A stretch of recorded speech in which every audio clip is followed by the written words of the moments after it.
President নির্বাচনের বাকি আর মাত্র ৩ মাস। হোয়াইট হাউসে যেতে রানিং মেট টিম ওয়ালসকে সঙ্গে নিয়ে প্রতিদ্বন্দ্বিতাপূর্ণ সুইং স্টেটগুলো চষে বেড়াচ্ছেন ডেমোক্রেটিক প্রার্থী কামালা হ্যারিস। নেভাদায় প্রচারণায় অংশ নেন তিনি।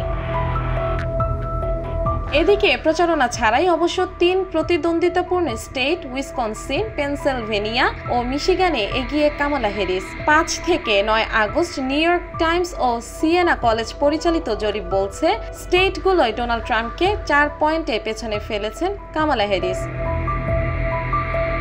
এই নির্বাচনে জয় পেতে হলে কামালা হ্যারিসকে এই ৩টি প্রতিদ্বন্দ্বিতাপূর্ণ স্টেটে ভালো করতে হবে। প্রকাশিত একটি জরিপ ফলে দেখা গেছে ওই ৩ স্টেটে ট্রাম্পের চেয়ে ৪ পয়েন্টে এগিয়ে রয়েছেন কামালা যেখানে ৫০ পয়েন্ট পেয়েছেন, সেখানে ট্রাম্পের পয়েন্ট ৪৬। পেনসিলভেনিয়া স্টেটে কামালা হ্যারিসের প্রতি মানুষের আস্থা ১০% বেড়েছে। সেখানে দল নিরপেক্ষ ভোটাররা তাকে প্রেসিডেন্ট হিসেবে বেশি বুদ্ধিমান এবং মেজাজের দিক থেকে ঠিক বলে রায় দিয়েছেন।